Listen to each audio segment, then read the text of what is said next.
Hey, welcome. What I learned today, number 6. This is a continuation of a series that I'm doing about something that I've called the explosion diagram of art. In number 4, I explained the concept of the explosion diagram. In the previous What I Learned Today, number 5, we started diving into lines, and today we're going to start diving into shapes. Lines are obviously the building blocks of these shapes. And shapes are going to help us build forms, which leads into perspective and value. But practicing the lines and getting that hand confidence starts giving us the structures that we need, the tools that we need to start building the structures of confident shapes. So there's 2 shapes that I think that are good to start with. The square and the circle. These are going to be the ones that are going to really start dialing in that hand confidence. And again, there's some subtleties to practicing drawing squares and circles rather than just mindlessly drawing circles. It's important to think about how we're drawing these shapes. Let's start with circles. Maybe in a different section, we'll come back to squares. The squares are sort of, they're an obvious extension of the lines. There's a little bit more subtlety to practicing drawing circles. So let's focus on that today.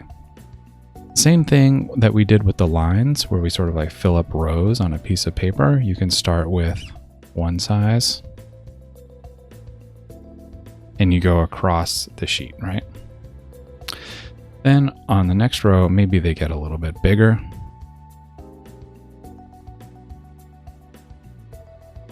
Across the page. And so on. Maybe the next one, they get a little bit bigger, and then they get a little bit bigger until you're drawing nice big ones at the bottom. Continuing rows across the sheet of the paper. And you see what's happening is that I'm trying, just like with the lines, I'm trying to maintain a consistency of start and stop, a consistency of size from top to bottom. And with all of these, I've started in reasonably the same spot. It's like about in that point. That's sort of like where my comfort zone is. Try practicing, as you do this, try practicing your start point in a different spot. You'll notice some significant differences in how you draw. There's no right or wrong to this. It's just changing things up to keep your hand trying the various different possibilities and combinations. Now, what you may notice along the way of doing this is that you might end up with like a flat spot, a consistent place in your circles that are a little bit off. So you want to take the time to step back and analyze what it is that you're doing.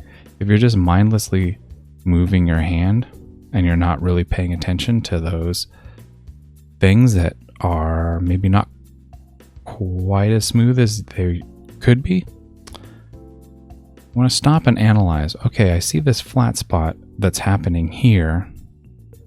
So I need to really focus on that part of the movement to get it opened up and smoothed out so that I'm drawing smooth circles. Self-analysis is really important in this, taking the time to step back and really look at it and see what you're doing and seeing where you need to correct mistakes. Like I often see in my own practice that I get these little hooks and these little hairs. These things aren't the end of the world. You don't need to beat yourself up about it. They're never going to be perfect. We're never going to draw perfect circles. That's not the idea. It's just to be striving for doing it a little bit better. That's what really pushes us forward. And every now and then we get a really nice one and we should congratulate ourselves. Like, yeah, right on. That's great.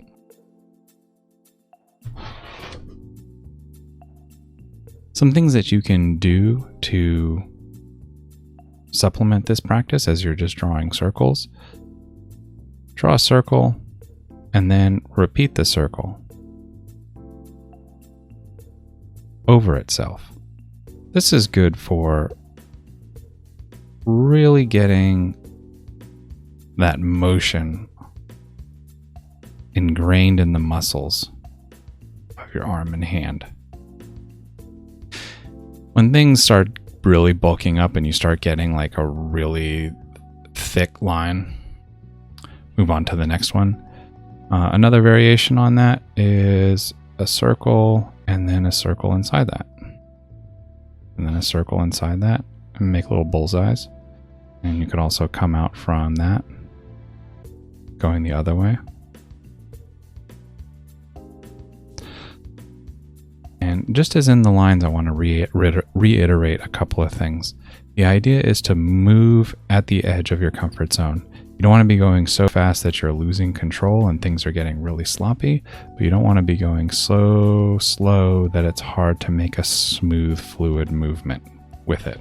The majority of the motion should be coming from your shoulder, a little bit in your elbow, very minimally in your wrist, and very little in your fingers holding the pen. 15 minutes a day. Combine this with the lines. Do 5 to 10 minutes of lines and then 5 to 10 minutes of circles. If you can do more, great, all the better. But try and make it a consistent practice, at least 15 minutes a day of warm up before you start doing something else. Let me know if you have any questions. Comment below. Let me know how it's going. Like, subscribe on whatever social media you found this on, and I'll see you in the next one. Thanks so much.